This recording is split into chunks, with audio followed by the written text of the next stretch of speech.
why she's so like butthurt about that statement. That's actually what investors want to hear. If you could turn over a business in a period of a year to 2 years and they could get 10x their money, and as an investor, I'd be like, hell yeah.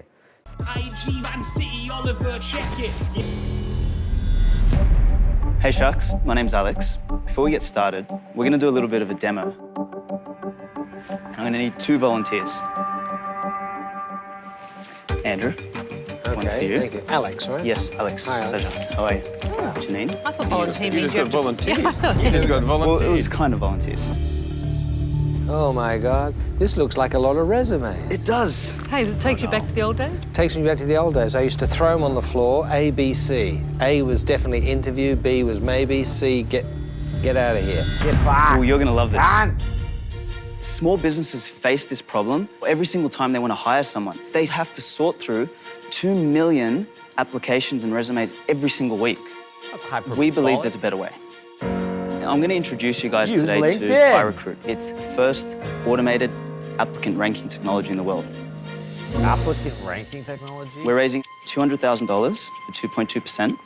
I'm sorry. Holy. 200. Thanks, Andrew. Did you get that? Oh, 200. Oh, I thought Okay. $2 million. Okay, you ready? So let's go back to this. Okay, keep going. The opportunity I'm presenting today, guys, does this process automatically.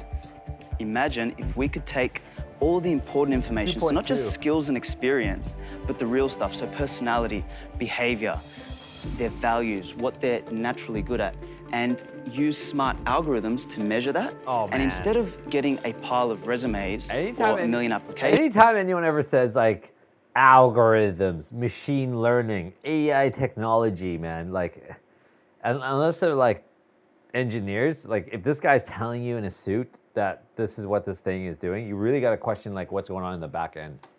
You simply got a list of candidates, ranked, sorted in order of your preference and in order of job fit that you can then just connect with. Because we act as the funnel at the end of it, so all applications flow through us. Okay, you whack it through your magic funnel, so then what happens? So then the employer has the ability to connect with the ones that match the preferences best. You bring your top 5, 6, 7 in. So we're the world's first applicant ranking technology that takes behavioral science, personality profiling, skills, experience, demographics, and all of it, and we automate the process. So you're talking about the Holy Grail. Regs is a personality trait test that people could do, recruiters or whatever, that determine what you're more like. Are you more gregarious? Are you more open to ideas? Do you take more risks? Do you not take risks? And there's a certain like tolerances, right? So certain personality traits are suited for certain occupations, such as accountants. Accountants should always have a very low risk tolerance, as well as a really high attention to detail. So some people are like really low attention to detail, and so you do not want the same people doing your taxes and your account stuff. So there's certain personality traits that you can glean from that, but it's really general. So it'd be interesting to hear what this guy actually has to say about what the secret sauce is. We need to know the sauce. Mwah. How does your business make money today? Tell us how it works. So the way the business, it's a simple service as a software model. SaaS. So we give it to employers for as little as $50 a month, and they get that on the other end, and they connect. So it's free to candidates, subscription model, $50 a month. Starting from. How many customers do you have right now?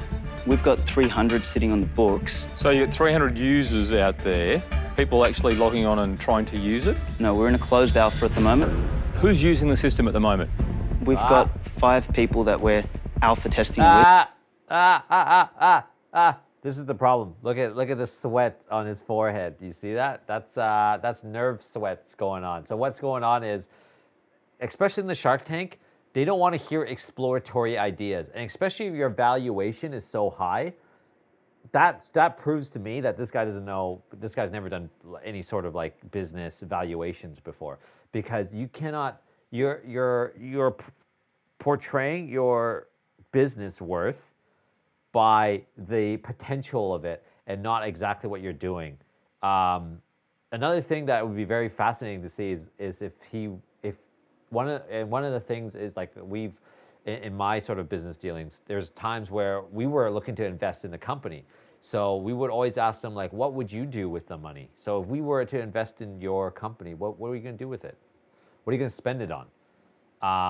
And that will tell you, like, how he got to that valuation, what he's going to do with that money.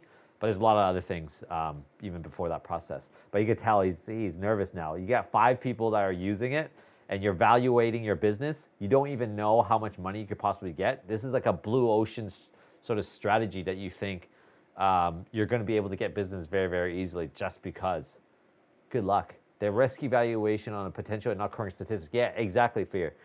And that's really wrong when you're going on this show. You have to really know, you really have to get users first. You've got to be in a position where I already have users, I already have a early MVP that's already been tested. MVP is a minimal viable product. I've already have expressions of interest. I already have some order forms.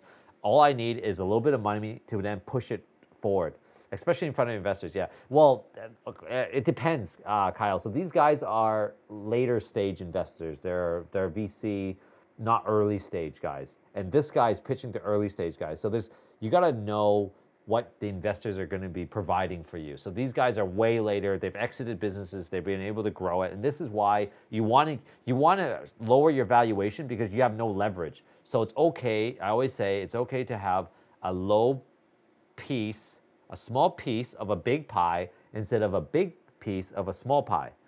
And that way, these guys can actually like help you build it, not build it for you. There's no one that's going to really do that unless if they're taking like 60% of your business, which happens in this thing, because this is a Shark Tank, suckers.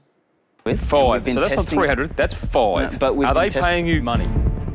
Absolutely not, because software needs to have the right product market fit, and that takes time to develop. So how many employees have gained employment because they came through the funnel and popped out the bottom? We're doing more versions of it. So no one's got a job. You realise that in order to really validate behavioural testing, you've got to take your existing successful employees and benchmark them, and even then, there's huge subjectivity.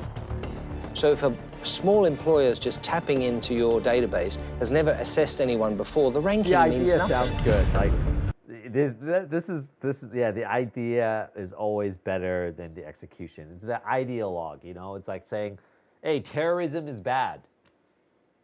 Cool, I agree. How are we gonna stop it? How are we gonna stop all terrorists? What do we have to do? Now that's a fundamental question that no one has the answer to. So it's no different than like this guy, like, okay, what are you gonna actually produce? So what we're doing is we're helping, so we give the employers a structured process in which to create that ideal candidate. So what we're doing is, instead of selling them to just write a job description, we take them through a process. So you've had good results from these tests? Absolutely. Alex, tell us about your past. Look at because that, if I'm investing in the business, how much time we got for I'm this investing kids? in you. I've been in business for 10 years myself, believe it or not. What are you doing? I don't look like it. You're how old? 29. Tell us about the most successful things you've done to date. This is a long story. Well, no, just tell us the highlights, the successful ones. I dropped out of uni when I was 19, and I put my scholarship money on the stock market. Made my first fortune there. Then I lost everything in 2007. I started again, and by the time I was 22, I made my first million. I built that up through a series of different businesses. Like what? So, Alex, you're a pretty smooth customer, aren't you? Thank you. Oh. How many other businesses have you had? Trying to flirt with him. 8. 8, right.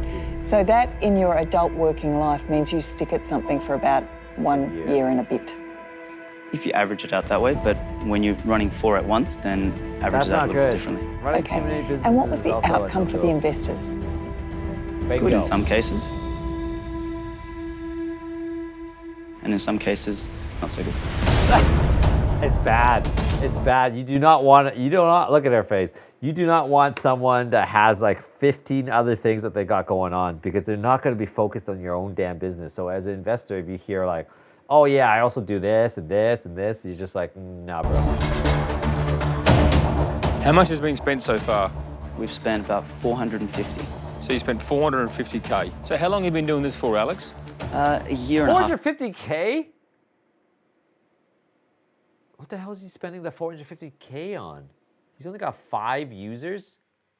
Closed alpha. So you've been going No way, man. You could. I don't know. a year and a half, and you've got 5 people to maybe use it. We don't have 5 Does the people. concept of lean startup mean anything to you at all? Absolutely. This is what we're doing. So we're doing product market Lean fit. I'm Startup sure you've is heard a of book by Eric Ries. It's a must read if anyone start. I always recommend it if you're looking at starting a business. He hacks the entire process of business building. I'll tell you more of it if you guys are interested. that, right? Okay, I have heard of that. What do you think? We're doing product market fit. I'm sure you've heard of that, right? Okay, I have heard of that. 18 months is not lean startup. You don't spend $450,000 over 18 months to have 5 people maybe using it, to not understand if people want to use it and pay you money. You're a long way in for no results. For honestly, a rude valuation. Oh, was it $9 million? I don't bother to work it out. I need to see in the next minute something really quite solid. Otherwise, to see in the next minute something really quite solid. Otherwise, it's over. What the hell? Tell me what's solid. What does solid No, mean to it's you? your bloody business, not mine.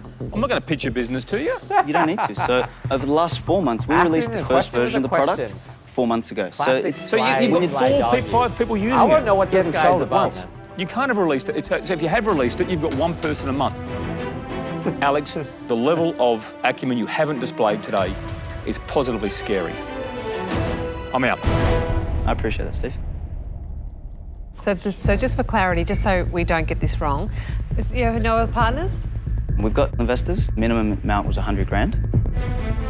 What else hasn't we been told? We've just raised $1 million. Oh, you've raised $1 million. Absolutely. And we start generating revenue next month. They should talk And about how that. many customers do you need to pay back your investors? What do you mean by payback?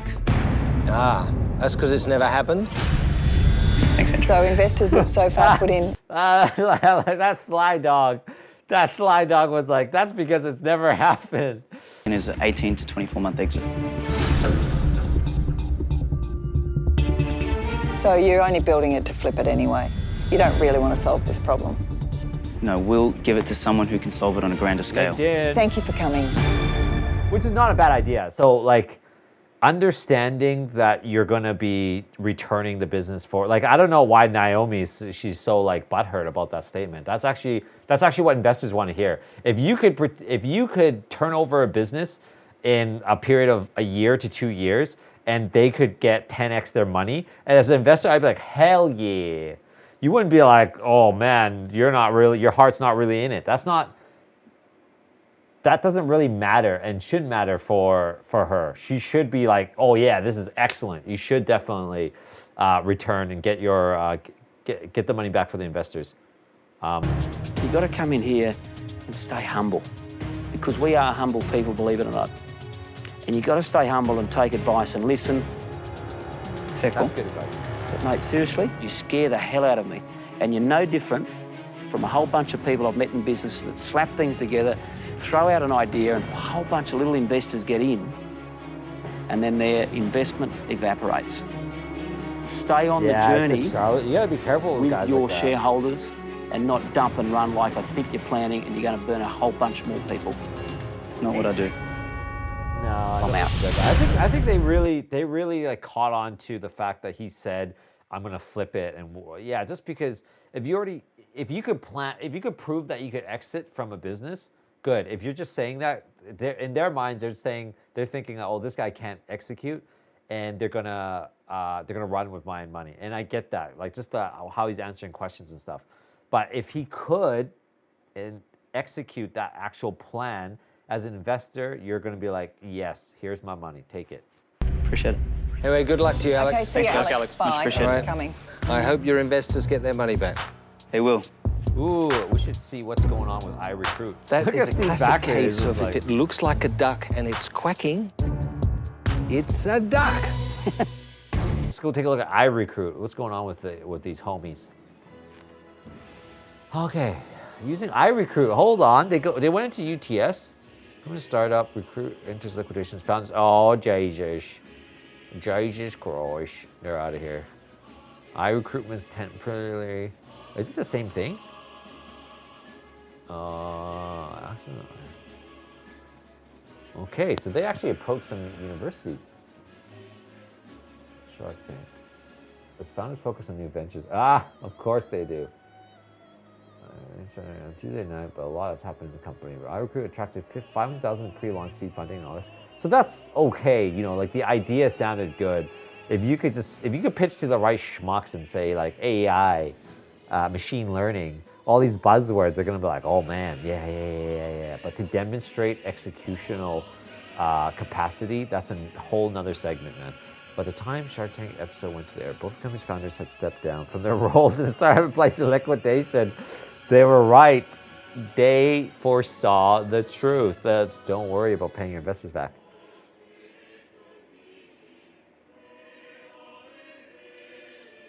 It's all very stage.